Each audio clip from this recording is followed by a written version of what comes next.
Sup, Devils? J-Dog back there, some more goddamn questions. And we still got some paid skis. Couple from, yes, two from yesterday and one for today, goddammit. So, first one is Nathan Casbuyer.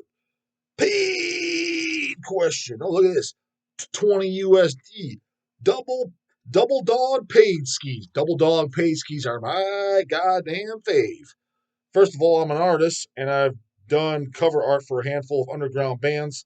So I want to ask you how you would recommend getting in touch with more bands for this matter.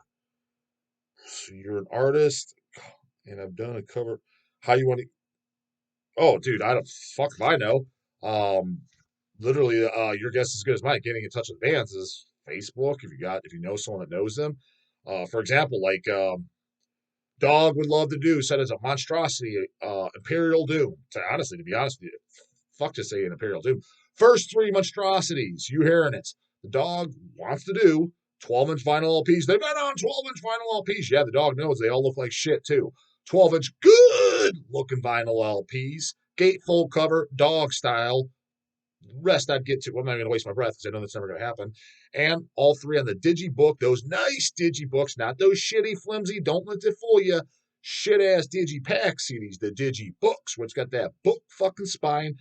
Check out Regurgitation Tales of Necrophilia, Balm or Emanations from the Crypt, Cultist Ghouls Coven, both necrophagias we've done, and who the fuck am I forgetting? A few other goddamn things. Those are digibooks we've done, in case you're deer and headlight dick in the mouth.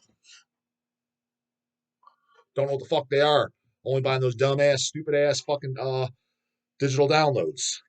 They look like an actual book. Nice goddamn booklet attached to them. We've done a few others. First three monstrosities, digibooks, and LP. I would love to do them, but who do I contact? I don't know who the fuck to contact. Theoretically, you'd think maybe Lee Harrison, but I can guarantee you, shit, bro. Yeah, Nuclear Blast owns that. Who do I get in with contact with Nuclear Blast?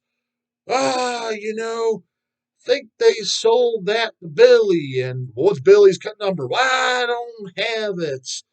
2 years goes by, you get Billy. Billy, no fucking reply. Finally, another year goes by, you get a hold of Billy, just fucking basically begging for a goddamn gunpoint somebody, and you got him to fucking reply. Yeah, we're thinking about doing it ourselves. Really? You thinking for fucking 35 years? Yeah, still thinking about it. That's how that goes down. So good luck getting in contact with bands. Dog don't fucking know. Facebook, just the girl shit that everybody's on. Twitter, Instagram, 12-year-old girl shit that everybody loves. That everybody has except the Dog. Second, I want to recommend you a hidden gem, Crucifixion, Paths Less Taken. This is raw death metal from Texas, and the whole band masters their instruments. Death metal with Spanish vocals. Yeah, it was like from 1998. I listened. I thought it was pretty good. Standard 90s death metal, but good. Like, I mean, in a good way. I was like, oh, this is enjoyable. The vocals stood out. They kind of started to get more like typical death metal, but that's not bad too. Don't fix what ain't broken. There's that as long as it got the good songs written behind it. But initially, I'm like, fuck yeah, this almost feels like 80s. You can hear the little bit of early Sepultura, but like with the Spanish vocals on top of the 90s style death metal when it first started. I was, oh, this is pretty cool, pretty unique. Something a little different. But as I was like third song in or something, it would just seem like more like traditional death metal vocals. So all in all, cool fucking listen. Would I run out and buy it? Maybe. I'd take a few listens. But did I listen to the whole thing? No. But from what I listened to, it was pretty goddamn good shit. Crucifixion, Paths Less Taken. So death metal from Texas. In case you happen to give a goddamn fuck. I think he said it was 98 or 99 on the YouTube link. Here's an odd damn order question. I want to blow it out because I'm on the same page. So I can throw this page away. Camden Moore. Order question, as this is going to be my last order for a few months because I blew all the money in the metals and savings account. What year were you buying the most metal shirts and vinyl? Make sure to restock that goddamn account, brah. Plenty to get at Hells. I mean, I don't have a specific year that I mark my calendar, like what year did I buy the most shit. But as a general rule of thumb, I could say easily 1999 to, let's say, 2004, probably that 5-year gap, so age 14 and age 19, I would say. Yeah, that's when they're youngest. You're just getting into it. I started going to shows at 13. I started working when I was 13, but late into my 13 like over halfway into the year, being age 13. 14, I was officially like working all the time, so I had more of a steady income. And then, hell started around 16. So I remember a lot of stuff coming in through there. Then we were buying it from, at the wholesale rate when it coming through Hell's. So 16 to 19, because the Hell's started, yeah, buying a bunch through there. That's when I was getting stuff like In Eternum, Forever Blasphemy LP, hearing the Metal Lucifers and Sabbats for the first time. It's probably somewhere around that age when I heard Impiety. I think that's how I got that Impiety Pro Fanaticus 7-inch when it first came out. Things like that. So not a single year like, oh, this was the winning year, but 99 to 2004, I would say, was the most fine goddamn years. Next goddamn paid question. 20 USD. Just look, check this shit out. Might be the first. Emma Banks. So I'm gonna assume that's a goddamn chick. So since you obviously watch my shit and you're watching for your paid question, put in the goddamn comments. So I want to see from you, goddamn Emma. Is this an actual chick fucking paid question? What do you mean? Of course it's a chick paid question. Can't be too sure nowadays. And the dog's definition is kindergarten cop. Boys have a penis, girls have a vagina. That's how I define it. Don't know how you define it. Don't care. Still be buds. I'm just saying. That's how the dog defines it in his mind. You define it how the fuck you want. So put in there if you're an actual legitimate goddamn chick. You're the first goddamn paid question from I think so. I don't think I've had any chicks that done a paid question yet. I think you might be the first, so let me the fuck know. Sup, dog? Newer fan here. Gotta say, I love your fucking poser, crushing flat bill pansy. The other thing, too, because people say that, it's not flat bill, it's flat brim. You know, the brim of a fucking hat. I've had multiple people, the flat bills, we ain't talking about $100 bills, bro. We're talking about goddamn those stupid ass flat brims with the goddamn sticker on it, and it's a New York Giants or some complete stupid shit. Nothing to do with metal, goddamn it. Pansy twink core bashing attitude. It's really refreshing. Can't help but everybody else out there's a goddamn wimp. Just assumed everybody was into that. For my commercial band listening shit, I pretty much jumped straight into black metal. I really like NSBM and DSBM and the atmospheric shit. Whew, at least somebody does, because Dawg's generally not a fan. But generally speaking, that coincides with chicks. So pretty on par. Sounds like got a vagina. So that's the stuff chick metal. What I expect the chicks to listen to. That's the toughness for chicks. So yeah, makes sense.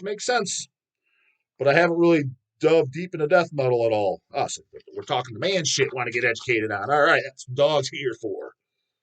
I watched your top 20 greatest death metal albums, and they are great, I must say. I don't remember what exactly is in there, but I have a pretty good idea. They're my faves, right? And I loved a lot of the shit in there. Also, so I guess put in the comments too while you're letting me know, goddammit. You basically one by one checked out each one that I brought up on camera. Pretty goddamn cool if you did. And if you're like unfamiliar with all of them, you just one by one YouTubed it even. Pretty goddamn cool that I was that much of an inspiration that you happen to give a fuck. Cool. And I loved a lot of the shit in there. I think my favorite is Hacked Up for Barbecue. That's a heavy one. Man, that's fucking all killer. No fucking filler. What do you mean, dog? There's more goddamn answers than music. Man, get your head out of your ass, dumb. Bangers like Necro Cannibal, Blood Craving, Title Track, Embalmed Alive, the song Mortician. You're out of your fucking gourd, brah. That is death metal royalty. As brutal as it gets, the heaviest of heavy. Old dog chainsaw dismemberment smash talking on that one. First of all, that's a goddamn fucking woke ass statement. Since they've used that words. Newbie statement. They never motherfucking said that shit in the goddamn 90s, early 2000s. You want to know what a true TISH fan that said in the early 90s and 2000s, if you ask them what the best TISH album, for starters, they were few and far in between. You couldn't find, it was hard to find an actual TISH fan. Everybody hated them. Now these fucking posers claim they're into the goddamn TISH. There was one or two answers you got. One, they don't have a best album. They're all fucking banger. Appropriate answer. Number two, is you got the fucking old heads, and to be completely honest, I can name two right here. Ross Dolan was one. How do you know Ross Dolan once? I asked him when I first met him. He said he doesn't fucking remember that shit. I asked him in 1999, 14 years old. You remember what some 14-year-old punk ass kid asked him? Fuck no, he doesn't remember this. He said I like the old shit, House by the Cemetery down. What he told me. Was he lying? I don't know. That's what he said to me, goddamn it. And then he had the goddamn Big D. You like the Tish? Not really. So I like the demo and the 7-inch before the drum machine. Exact words. Kanye, same thing. I like all the stuff with the real drummers. I like them live. Final Bloodbath and the demo and the 7-inch, the shit with the drums. I just don't like the drum machine. Him being a drummer. Exactly what they fucking said. So that was the Tish response. Dawg, hacked up for barbecue. It's the first one he goddamn heard. But all these, chainsaw. First off, Chainsaw is a fucking absolute 10 of 10, 666 motherfucking skulls, no doubt about it. But so is the rest of their catalog. The only problem with Chainsaw, where I think hacked up out edges a little bit, again, a little biased, first one I heard, but put on Chainsaw this summer mints, and I know in the summertime, Dawg's first car didn't have air conditioning, is put it on in the summertime with the windows down. Will's vocals in the mix are so fucking low that you can't even hear them. You cannot hear them if you have the windows down in your car. They blur in a little bit to the mix. So I wish they were brought up a little bit more. That was my only complaint on the album. They sound perfect on Hacked Up. Where his vocals are the most audible and distinguishable and just really brought up to the forefront. I told him this in person too, right on the tour when they were selling just those limited edition Dawg Still Owns It, of course. They did it for Domain of Death and Darkest Day of Horror. Those tour editions, hand numbered out of 1,000 copies. Darkest Day of Horror. That's where Will's voice sounds the best. Like I said, most distinguishable and audio wise. And Roger's like, yeah, it's like the reason. This is what he told me. He could have been blowing smoke up my ass. Said this back in whatever it was, 2003 or whatever year that album came out. Forget the exact year. God damn it, didn't mark the calendar. He said they recorded that right after they did a full blown, I think, U.S. and European tour, but nonetheless a full blown tour. He's like, so Will was, in the groove. He's like, I'd say the same thing. He's like, we got to start doing it like this. Like, your voice definitely sounds the best on that. And some people, I don't think they think that album's as good or something. Not that anybody ever said that. Dude, that album is fucking banger. That opening track, fucking Audra, and the last track, Final Sacrifice. Those are some of the top 20 Tish greatest tracks. Go and respin them. Fan-fucking-tastic bangers. But, yeah, Hacked Up. Death metal goddamn royalty. Ain't nobody ever did Tish. Take a fucking hike and walk. Pantera, just take your own advice. Bunch of fucking pussy-ass commercial metal. Real metalists listen to goddamn Tish. Otherwise, you're into pussy shit. I think Hacked Up from Barbecue is my favorite. Of course, it was your goddamn fucking favorite. Whose isn't it? But I was wondering, is there any underground black and death metal bands the Dawg would recommend to someone whose favorite genre is black metal? Sorry for the book, big guy. Thanks for all the laughs so far. This is nowhere near a goddamn book compared to what some people say. You see that dumbass SpongeBob fucking thing the guy sent me the one time? That was a goddamn book, a book of complete stupidity. At least this is something goddamn productive. You sound like you're new and you're trying to get educated. So come over to the right channel, not Nelson Chell's fucking Twitcore channel, who's never heard of Punch Stench. So what does Dawg recommend for Black and Death? Number goddamn one. And I mean number goddamn one. I would say God Dethroned. I consider them primarily a black metal band, 80% black metal, with the exception of the first album, Christ Hunt. That is their demos and that first album, Christ Hunt, which is my least favorite shit, which is rare for a band. It's usually the first album and demos are their best shit. I like it, but that is by far my least favorite. Grand Grimoire, the second album up, is when they became more of a black metal band. I would say it's 80% black metal, 20% death metal. So Big D bitching and whining about their goddamn keyboards. Shove it up your ass. It's primarily black metal, in which case keyboards are acceptable. According to the black metal guys. That I think, as far as black mixed with death metal, is the best band ever. Grand Grimoire, every album by them is good. Even their last album, Illuminati, I thought was great. Now, don't get me wrong, their two best albums, in my honest opinion, I think it's kind of facts. I think most people know this. Is Grand Grimoire, their second album, and like the two best songs on there. Every song's fucking. It's at 666 fucking skulls. Big D and Scott and I are completely fucking full of shit. Just ignore that goddamn interview. They don't know what the fuck they're talking about. Too goddamn old. Need to get those. You need to get a hearing aid and clean those fucking ears out. Grand Grimoire, the title track. and Art of Immolation. Fucking fantastic. Spitting all over the goddamn place. You get excited when talking about Goddamn Throne, goddammit. And then Bloody Blasphemy.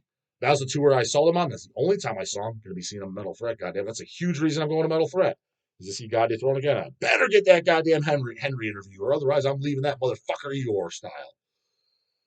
But every album is extremely good. Into the Lungs of Hell, Lair of the Lightworm. I mean, they're all good. World Ablaze. It's just all good shit. Their one track, they're pussyfooting around on a new album too. I'll ask Henry that too if it's still not out by then. Is they had a new song that they put up on YouTube, just a single. I forget what it's called. I listened to it like 3 or 4 times. It's really good. But that was like 6 months ago, like probably pushing a year now that they posted that. So I don't know where that the newest album is. But I thought that was good. Last album they've done was the Illuminati, and I thoroughly enjoyed it. Now it's not as doesn't have as much oomph as fucking like Grand Grimoire or Bloody Blasphemy. It's a little bit more tame as they're getting older, but still a very, very good album. So I recommend them.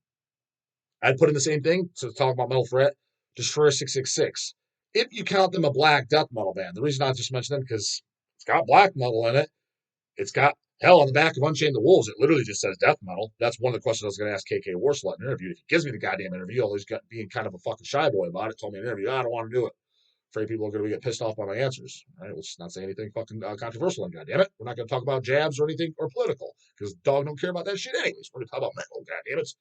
See if he likes that goddamn hacked up barbecue. Highly doubt he does. But what to know unless we get an interview, right? So, but one of the questions was, what do you kind of consider Destroy 666? Because by most people call it like black and thrash, right? Unchained the Wolf says death metal. I think it's a little bit of a mix of it. It's got black metal in it. It's got thrash metal. It's got a little bit of death metal. Maybe a pinch here and there, even heavy metal. But we're talking about it like a 3% pinch. So let's throw them in there because, again, by their own account, and there is some of both in there. D666, all fucking greatness too. But you're right on time. If you want to get their best album, the best album to ever come out of Australia, period. What do you mean, the best album by Destroy from Australia? No. The best metal album all over, AC/DC. Take a fucking hike and suck a dick in comparison. Destroyer 666, Unchained the Wolves, CD re-release out on Hell's cassette too, in case you want those cassettes. And LP's out next month, goddammit, with the old school layout. Because we released it like 10 years ago with a different layout, fans request, although that looks cool too. There's 2 different pressings. But this one's going to look just like the original. I mean, a little bit tweaked, you know what I mean? But the same art, the same cover arts, same band photo, same everything. Because it was a different cover modified for the repress, and I think did it in like 2014, somewhere around there. So you're right on goddamn time. But be quick or be dead, goddamn it. Those LPs ain't gonna last. Guarantee those are gonna sell out fucking fast. So you can start with their goddamn best album there. But every album's goddamn good. Even their last album, Never Surrender, it fucking bangs. Scott and I's Wrong Again. The bonus track on the box set, and they did a 7-inch called Bitter Scorn. I thought that's in the top fucking 15 of all time D666 songs. So only on the bonus track of the box set, though, Never Surrender. And they did a separate 7-inch. Dawg owns it, of course, goddammit. Called Bitter Scorn. It's the name of the 7-inch. That's the name of the song. And on the B side, they do Dio cover I Speed at Night, just for that. Cool ass fucking 7-inch hot dog, goddammit. Other black and death metal bands, give you something a little bit more underground. In case you're like, Dawg, what the fuck? Those are the lamest recommendations ever. Of course I've heard those. Who doesn't know those? Agreed. Who the fuck doesn't know those? Well, certain channels might not. We know Mel's and Shells don't. Cleveland, Manicore. They consider black and death metal. I just throw them under black metal, but it is more the tough guy, black and death metal. War guys appreciate them too.